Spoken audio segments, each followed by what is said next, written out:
स्वदेशी व्रती हूं, मैं स्वयं गोव्रती हूं। गाय का ही दूध पीता हूं और देसी गाय का पीता हूं और गाय का ही घी खाता हूं। और किसी को भरोसा ना हो तो आकर के कभी 2 हाथ भी करके देख लेना। मेरी भुजाओं में दम है, बल है। देखो भाई, कायर, कमजोर और बुजदिलों के लिए धरती नहीं है। गोव्रती बनो, सुबह उठ करके योगाभ्यास करो, योगव्रती बनो। तुम योगियों की संतान हो। तवस्य भ्योधिको योगी जाने भ्यो पे मतोधिको कर्मिभ्य अधिको योगी तस्मात् योगी भवार्जुन। योगी बनो, रोगी नहीं बनो, भोगी नहीं बनो।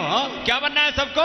योगी बनना है। तो योग, सुबह सुबह उठ के मैं योग करता हूं, फिर गौमाता का दूध पीता हूं, दही खाता हूं, गाय का घी खाता हूं। कोई कोलेस्ट्रॉल नहीं बढ़ता। पहले तो मैं 5-5 किलो घी खाया करता था, तो गुलकुल में पड़ता था। तो पंडित जी महाराज 5 किलो घी। आजकल वाले डॉक्टर बोलते हैं घी खाओगे कोलेस्ट्रॉल बढ़ जाएगा। मैंने कहा मेरे चेक कर लो, सारी आर्टरी एकदम फर्स्ट क्लास है। इसका मतलब ये नहीं कि तुम घी तो खाओ और फिर जो है दौड़ नहीं लगाओ, व्यायाम नहीं करो। योग व्रती बनो, स्वदेशी व्रती बनो, गोव्रती बनो। गाय का ही दूध पीना है, गाय का ही घी खाना है। और यदि बीमार हो गए हो, घी दूध नहीं खा सकते, मोटे हो गए, उठाड़े तगड़े हो गए, कोलेस्ट्रॉल बढ़ गया, तो गोमूत्र पियो। कुछ यहां भी मोटे मोटे सेठ बैठे हुए हैं जिनके पेट बढ़ गए हैं। गो का मूत्र पिया करो। सुबह सुबह उठ के 2-3 चम्मच गोमूत्र गर्म पानी में डाल के पी लो, पेट एकदम फर्स्ट क्लास साफ हो जाता है। कब्ज का परमानेंट इलाज है। गोव्रती बनो, गाय का दूध पीना, गाय का घी खाना, और जो बीमार है गाय का मूत्र पीना। घर में पोछा लगाने के लिए फिनाइल का इस्तेमाल नहीं, किसका इस्तेमाल करना है? जोर से बोलो। गोनाइल का इस्तेमाल करना है। इससे गौ माता बचेगी, क्योंकि गोनाइल का 100% प्रॉफिट गौ माता की सेवा के लिए। ये छोटे छोटे काम है। बस मैं आज आपसे 3 बातें कही हैं। मैं हर जगह 3 संकल्प दिलाता हूं। आज आप भी संकल्प लेके जाइए। जो इधर आस पड़ोस के लोग हैं और जो देवी के प्रति श्रद्धा रखते हैं, तो मात्र देवी की जय जयकार से बात नहीं बनेगी। मात्र देवी की कथा सुनने मात्र से मोक्ष नहीं हो जाएगा। जो देवी कर भी रहे उसमें भी सहयोग करो, जिसका जितना सामर्थ्य है। यह जरूरी नहीं है कि आपके पास में 100 रुपए है, 1000 रुपए है, 10,000 है, लाख है, जिसके पास जितना है। कुछ लोग सोचते हैं ये महाराजों के पास तो बड़े बड़े दानी आते हैं, बड़े बड़े सेठ लोग आते हैं। ये सच है, बड़े सेठ लोग भी आते हैं, तभी ये इतनी बड़ी बड़ी कथाएं होती हैं। लेकिन जिनका सामर्थ्य 10, 20, 25, 50 हजार, लाख, 2 लाख, 10 लाख देने का नहीं है, वो यदि गौ माता की सेवा में 100 रुपए भी देते हैं, 500 रुपए भी देते हैं, 1000, 2000 भी देते हैं, उनको भी उतना ही पुण्य मिलता है जितना लाख, 2 लाख, करोड़ देने वालों को। ये तो आपके पास में यदि 100 रुपए है, उससे ज्यादा है ही नहीं, और आपने 100 ही दे दिया, तो आप तो सर्वस्व दानी हो गए। तो जो करोड़ दे रहा है उससे ज्यादा पुण्य आपको मिलेगा भाई। इसमें कोई क्वांटिटी की बात नहीं है। बात यह कि दान दो, श्रद्धया देयम अश्रद्धया देयम। हमारे शास्त्रों में तो कहा श्रद्धा से दो, श्रद्धा नहीं है तो भी दो। और देने से क्या होगा? आचार्य चाणक्य कहते हैं दारिद्र्य नाशनम दानम। आप अपने जीवन से सभी प्रकार की दरिद्रता दूर करना चाहते हो,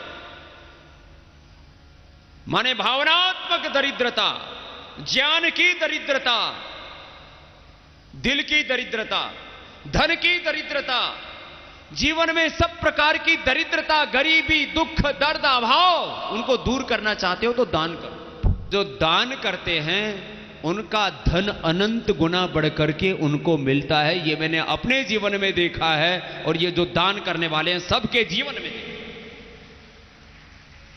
मैंने गरीब गरीब लोगों के जीवन में देखा, उनके सैकड़ों, हजारों करोड़ के साम्राज्य हैं, दानशील है उनके जीवन में। दान की फिर जगह कैसी हो? तो भाई जो आज मैंने देखा है, फिर वापस कह रहा हूं और अपनी बात को पूरा कर रहा हूं। देवी जी से आप कथा सुनेंगे, लेकिन कथा के साथ जो गौ माता की व्यथा दूर करने के लिए, गौ माता की सेवा के लिए शायद ऐसी सेवा बहुत से घरों में बूढ़े माँ बाप की भी नहीं होती हो। बहुत से अपने बूढ़े माँ बाप को घर से धक्का देकर के बाहर निकाल देते हैं, वृद्धाश्रमों में और कहां कहां तीर्थों में बूढ़े माँ बाप भटकते फिरते रहते हैं। बूढ़े माँ बाप को भोजन भी ठीक से नहीं देती, इलाज कराना तो बहुत दूर की बात है, ऐसा भी पाप होता हुआ देखा है हमने।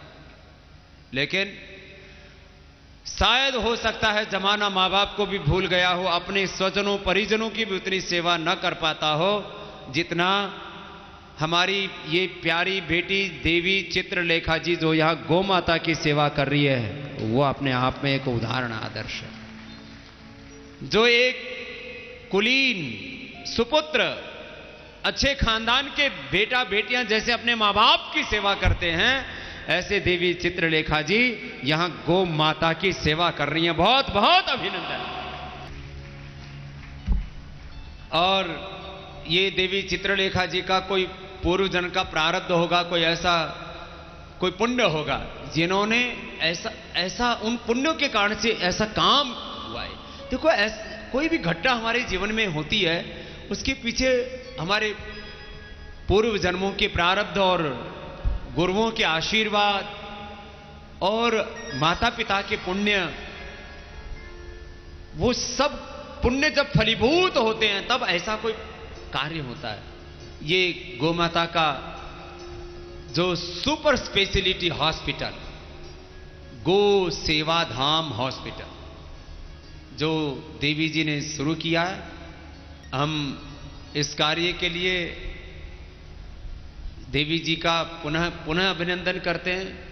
यहाँ गौ माता के लिए मैंने देखा कि एक एक गौ माता के लिए अलग से पानी की व्यवस्था है, क्योंकि मैंने तो अपने हाथों से गौ माता की बहुत सेवा की। अभी भी करीब 1000 गोवंश तो हम अपने आश्रम में रखते ही हैं, और बाकी पूरे देश भर में मैंने कहा अलग अलग गोवंश की सेवा के काम करते हैं। वहाँ गायों के लिए चारा के लिए एक जगह बना दी जाती है, पानी के लिए जगह बना दी जाती है। यहाँ तो एक एक गाय के लिए मैंने पानी की व्यवस्था अलग से, और वो पानी भी बहुत शुद्ध पानी है, साधारण पानी नहीं है, उसको भी साफ आरओ वाटर। माने बीमार गायें हैं तो पानी से भी 50% बीमारियां होती हैं।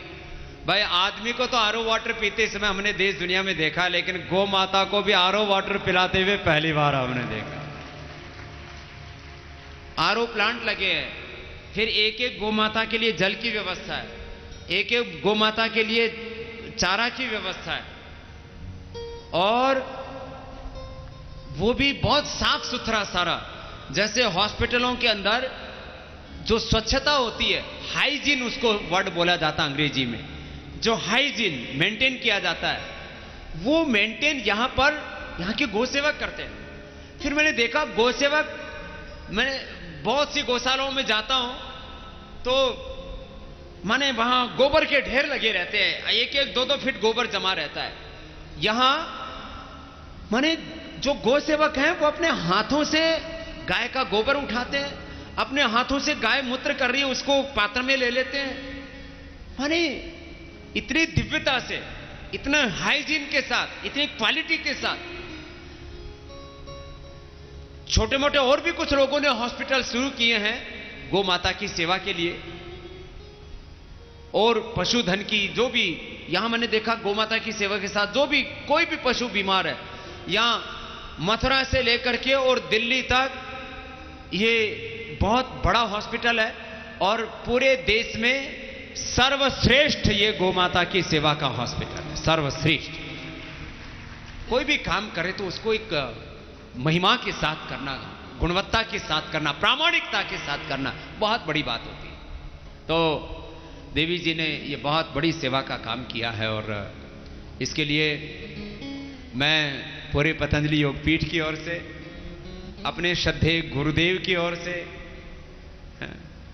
और श्रद्धेय आचार्य भाषण जी की ओर से, और करोड़ों करोड़ों गो भक्तों की ओर से देवी चित्रलेखा जी का बहुत बहुत अभिनंदन करता हूं। इस कार्य के लिए बहुत बहुत अभिनंदन करता हूं, और भगवान से प्रार्थना करता हूं कि इनके भीतर जो गौ निष्ठा है, गौ माता के प्रति जो अनन्य श्रद्धा, भक्ति, प्रेम, करुणा, वात्सल्य, गौ माता के लिए जो समर्पण है, वो ऐसे ही निरंतर प्रवृद्ध होता रहे, बढ़ता रहे और ऐसी गौ माता की सेवा करती रहें। और आप सबसे को भी अवसर देते रहे। ये एक अवसर है कि आपको भी अवसर दे रही है देवी जी कि आप भी इसमें, मैंने कहा, सेविंग करो और गौ माता की सेवा करो, तो आपका जीवन भी पुण्यों से भर जाएगा।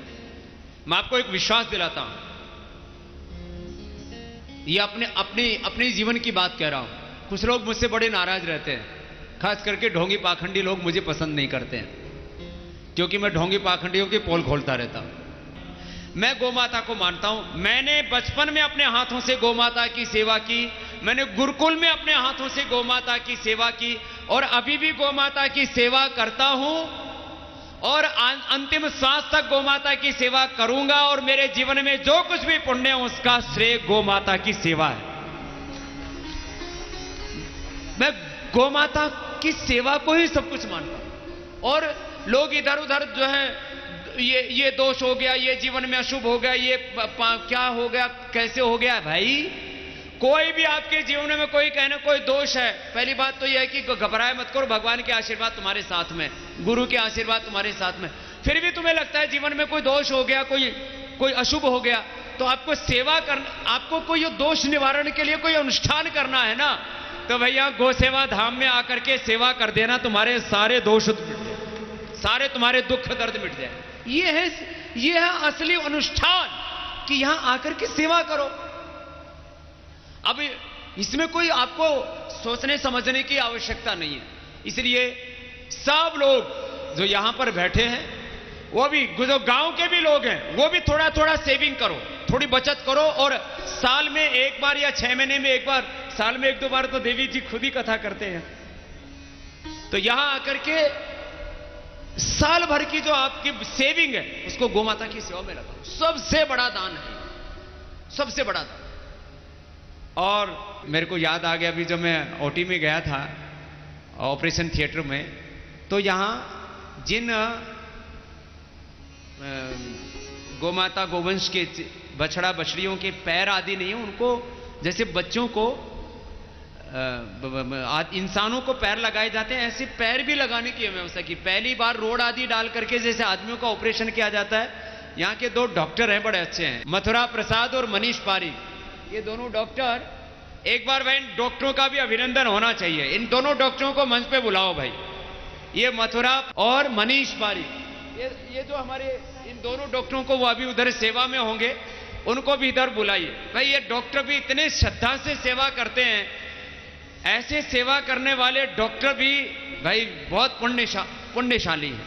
तो मैं इतनी बात कहता हूं कि भाई सब लोग जो यहां मेरे सामने बैठे हैं और आस्था के माध्यम से जो सुन रहे हैं, सब ऐसे पुण्य कार्यों में अपनी सेवा दें, दान करें, क्योंकि एक आदमी का इलाज करते हैं तो 5-5, 10-10 लाख रुपए खर्च हो जाता है एक ऑपरेशन में।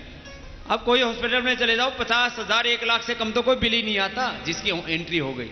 यहां गौ माता की सेवा में भी जो वर्ल्ड की टॉप मेडिसिन्स हैं, बहुत बढ़िया स्टोर मैंने देखा है। माला रखी थी ना, इधर लेके आओ। ये तो है हमारा भाई मनीष पारी। एक बार जोरदार अभिनंदन है पहले तो मनीष पारी के लिए, जोरदार तालियां बजाइए भाई इसके। ये भाई बहुत सेवा कर रहे हैं। और ये दूसरे हमारे मथुरा प्रसाद जी, इन दोनों डॉक्टरों के लिए एक बार जोरदार अभिनंदन हो जाए भैया। ऐसे बच्चों खूब सेवा करना है। बहुत तुम्हारी सेवा देख करके हमारा हृदय गदगद हो गया। जा आपको बहुत बहुत धन्यवाद।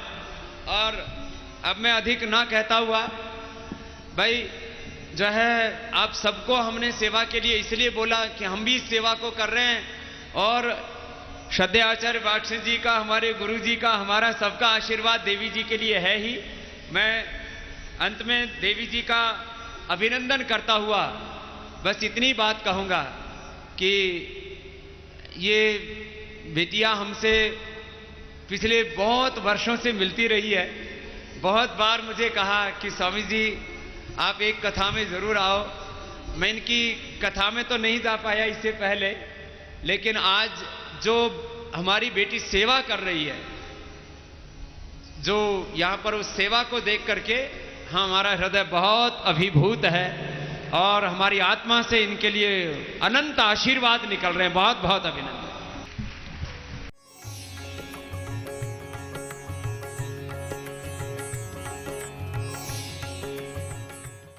एक बार सभी बोलेंगे राधे राधे। राधे राधे। जय श्री राधे। जय श्री राधे। अभी परम श्रद्धे परम पूज्य श्री स्वामी जी महाराज अपना आशीर्वचन हम सब तक पहुंचा रहे हैं और आशीर्वाद आपने व्यासपीठ पर प्रदान किया। स्वामी जी 3 वर्ष की प्रतीक्षा आज पूरी हुई इन क्षेत्रवासियों की। यहाँ जितने भी बैठे इन सबको मालूम है 3 वर्ष पूर्व जब कथा हुई थी, प्रारंभ हुआ था हॉस्पिटल का, आपका पधारना यहाँ निश्चित था, किंतु वो आपदा के कारण आप पधार नहीं पाए। आज कौन कहता है कि धर्म संकट में है? जब ऐसे महान पुरुष विराजमान हो तो भारत का धर्म कभी संकट में नहीं हो सकता। और आप सभी संत महापुरुषों का आज आशीर्वाद इस हॉस्पिटल को प्राप्त हो गया। ये हॉस्पिटल की सबसे बड़ी उपलब्धि है,